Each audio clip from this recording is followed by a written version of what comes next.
அடுத்தபடியாக, ஓர் எளிய குடும்பத்தில் பிறந்து பெண் என்ற வகையில் குடும்ப அமைப்பின் நெருக்கடிகளை எதிர்கொண்டு தம்மை ஓர் இலக்கியவாதியாக அடையாளப்படுத்தியவர்.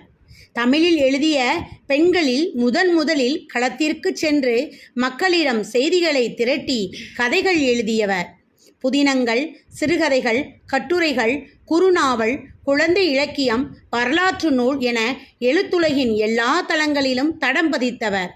வேருக்கு நீர் என்னும் புதினத்திற்காக சாகித்ய அகாதமி விருது பெற்ற முதல் பெண் எழுத்தாளர்.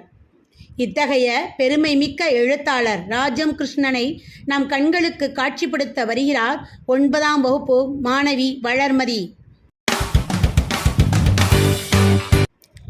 என் பள்ளி பருவத்தின் பசுமை மாறா நினைவுகள் நெஞ்சில் எழுகின்றன. வணக்கம். பெண்கள் என்றால் குடும்ப கதை எழுத வேண்டும் என்ற படிமத்தை உடைத்து சமூக சிக்கல்களை கதைகளாக எழுதினேன். நான் கற்பனையாக எழுத விரும்பவில்லை.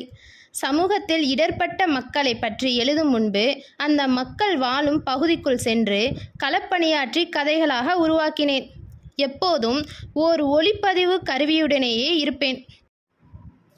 எனது கள ஆய்வு புதினங்கள் ஒவ்வொன்றும் மக்களை சேர வேண்டும் என்றே நினைப்பேன்.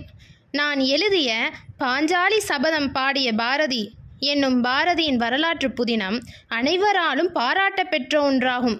தூத்துக்குடியில் பல மாதங்கள் தங்கியிருந்து உப்பள தொழிலாளர்களின் உவர்ப்பு வாழ்க்கையை கரிப்பு மணிகள் புதினமாக ஆக்கினேன். நீலகிரி படுகர் இன மக்களின் வாழ்வியல் மாற்றங்களை குறித்து நான் பதிவு செய்ததே குறிஞ்சி தேன் புதினம். கடலோர மீனவர் வாழ்வின் சிக்கல்களை பேசுவதே அலைவாய் கரையில் புதினம்.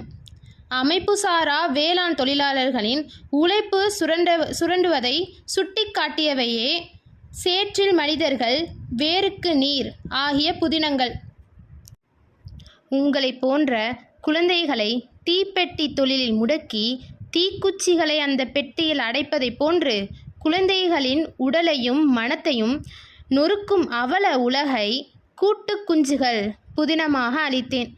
பெண் குழந்தை கொலைக்கான காரணங்களை ஆராய்ந்து எழுதியதே மண்ணகத்து பூந்துளிகள். இப்படி சமூக அவலங்களை உற்று நோக்கி எழுத்தின் வழியாக கட்டவிழ்த்து உலகிற்கு காட்டியிருக்கிறேன். எழுத்துகளின் நேர்மையான சினம், அறச்சீற்றம் இருக்க வேண்டும் என்பதே எனது வேண்டுகோள். வாய்ப்புக்கு நன்றி. வணக்கம்.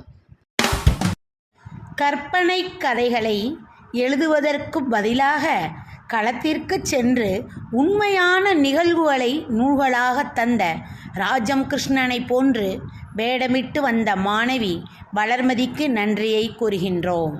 நன்றி. வணக்கம்.